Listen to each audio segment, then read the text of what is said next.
Hi, welcome back to Community Focus here on Channel 6 TV. Kenny Fogle here with you. Glad you could be with us tonight, and we're going to talk a little bit about what you can do in the community and some of the agencies that's helping you or people in your family or friends or somebody you know in our community. We got with us today Susan Harden. Susan with the St. Vincent DePaul here in Bardstown, and St. Vincent DePaul has a variety of ways you help people. I know you got a food pantry, you got other things, but I'll let you tell us a little bit about what do you do on a daily basis? Okay, well, I am the director of St. Vincent DePaul, and I mainly meet with clients who are in need assistance with utilities, rent, food, of course. We have the food pantry, but and besides, you know, managing, being over the store and the food pantry. So I take appointments and I see clients on a daily basis, and it's just a lot of, we try to throw in a little counseling, and you know, we are a Christian organization, I have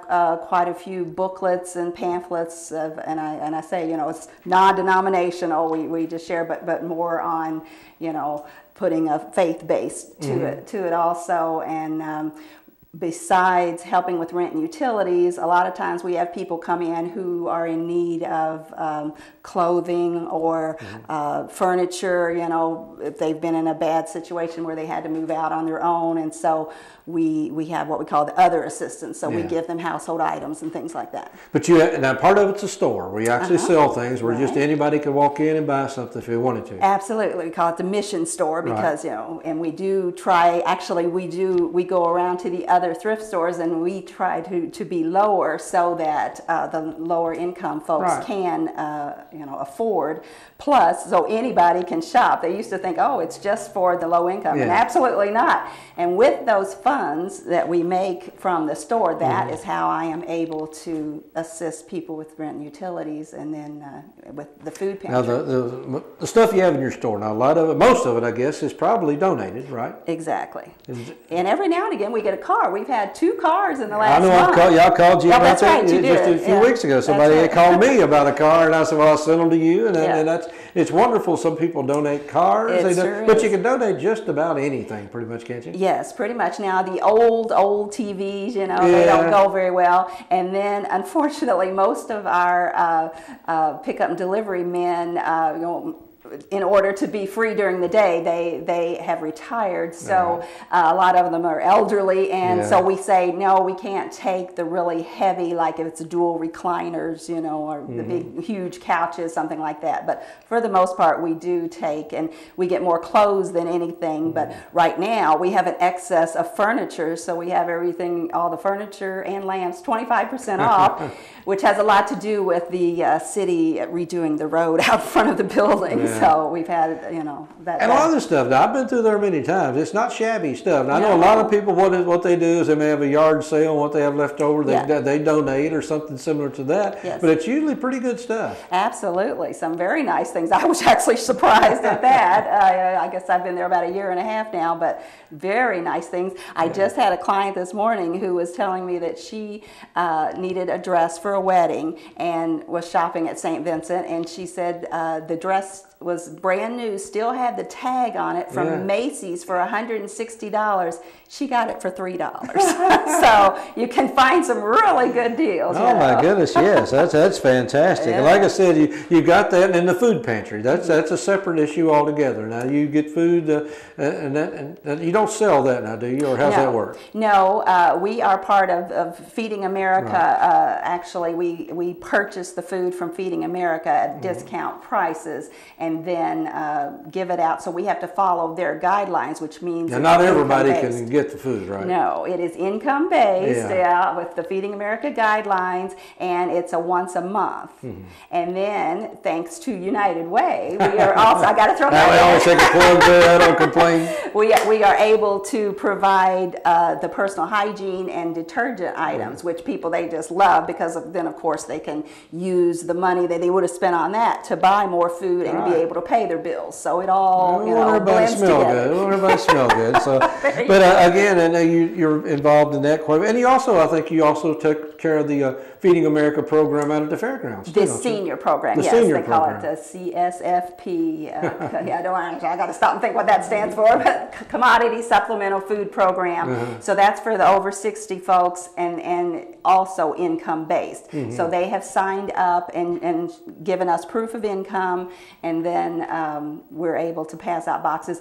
Most unfortunately, Nelson County was only assigned 89 for the active list, and ever since December, that's all we've been getting is 89 boxes. Well, we had, as people were coming to us, we were signing them up like crazy. We have 175 people on the waiting list that we can't give boxes to, and I've really, I've worked very hard trying to get Feeding America, can't you give us some more?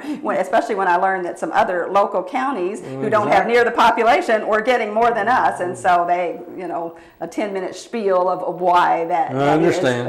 Anyway, so yeah, we do that the fourth Wednesday of every month. But you got a good amount of merchandise to sell right now, yes, and are you okay on food?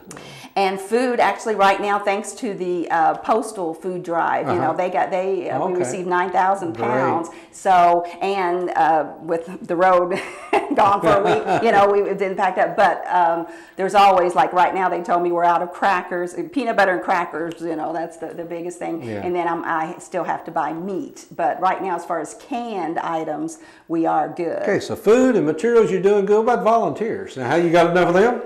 Never have enough volunteers. No. Plus, now that school is out, a lot of the schools where the students needed community service hours, so we would take 8th graders through high school, and our sort room, we're really lacking volunteers there. Typically, Kentucky Works we would have volunteers from there, but they said they don't have any right now. So besides just more of the older volunteers, and people off for the summer or going on their trips. So we are in grave need of sorters, and then our business has picked up with rags, so we actually need rag cutters. Yeah. What we do is a lot of the local distilleries and companies, we take the clothes that aren't good enough to sell, stained, holes in whatever, if they're cotton material or as long as they're absorbent, we cut them up and make rags, and we sell them for $10 a box. Oh my goodness. So that's what we forget. But we need more. We actually need more rags. We need more people. They don't think, oh, I can give this old dirty T-shirt. Well, no, it makes a good rag. So those donations would be great. Plus having more people to work, and then, like I said, the older gentlemen, it'd be great to have more men to help us. One of the things I learned about the volunteers up there, just basically because my dad volunteered there for years, as we mentioned before we went on the air, my brother's up there, but most of the time when you get a volunteer, you can't get rid of them. They seem to enjoy what they do. Yes. And it becomes almost like a little, they look forward to coming every week and helping out. So it's not like if somebody volunteers, you're going to put them at hard labor. No, not at all. And typically it's 4-hour shifts. So they just, if they work the morning or the afternoon, that's fine. And then we do have our policies and procedures in place, because unfortunately, prior to my coming, there was this idea that, oh, well, the volunteers get to go through everything first. Well, no, they do not. And they sign a paper, and we've actually had to let a couple people go because of that. But they are allowed, the items come into the back, they're sorted, they put out in the storeroom, and they have to be out in the storeroom through their full shift. They can shop when their shift is over, but not during their shift, and not before it's out, where the public has an opportunity to pick it up. Now, I know you don't take a lot of, I guess you do to some degree take some food donations, but I know you take fresh vegetables, because I know a lot of times if I got a lot of squash or tomatoes, that's where I come to. Absolutely, and some people will donate from their garden, and the clients love to get those fresh fruit and vegetables. Absolutely. Well, I know, just stepping away from St. Vincent de Paul just for a minute, but still related, I know you've been involved with a lot of the issues related to poverty in Nelson County, and that's something that I know that's near and dear to your heart, and something that I know you help in many ways, St. Vincent de Paul does, but there's other issues that that you've been looking into, and I think one of them you did mention was counseling. Is that financial counseling and helping people just learn how to use their money? Yes. We, starting in September, thanks to the Sisters of Charity, we received a grant that will pay for a food pantry manager, which will always be wonderful for me. So what that will do is free me up to be able to do more budget counseling and actually do home visits, which, you know, the official St. Vincent de Paul Society, that's all they do is home visits. Right now, Bernie Boone, who assists me in the office, he is doing some home visits. And so anyone that, what we would say, you know, the chronic client who's there 6 months on the nose, then he goes to their home and gets to assess the situation more, and, you know, you get to spend more time with them and really work a budget. Right now, I just have the budget sheet that, you know, you spend 5 minutes on, and you've got your next appointment. You know, you just don't have the time. So that is one change that we're looking for. Well, I know you get help from United Way, Abbey of Gethsemane, and the St. Joe Church. But if anybody wants to donate, I mean, do you have any fundraisers, or somebody can just say, you know, I just want to donate? There's a lot of causes out there, but this is the one I like. Absolutely. Of course, just, you know, we have people stop by, just come in and hand me a check. That's always great, you know. Yes. I would say the big fundraiser that the St. Joseph Youth Group do for us once a year in February, it's called Super Bowl of Caring, right around the Super Bowl time. And people come and they get to have soup and all, and all of the funds that are made there come to the food pantry, and it's usually about 3,000 or 4,000. Yeah. So that's a. I know you got a limit because I mean you only have so much money. So if somebody comes to you wanting help with their utility bill or help with their rent and things like that, this is not something you got to do long term. It's probably something a one-time deal, or how often can you help somebody? Once every 6 months. Once every 6 months. Yes. So basically, as you mentioned earlier, some people know that 6 month schedule pretty well.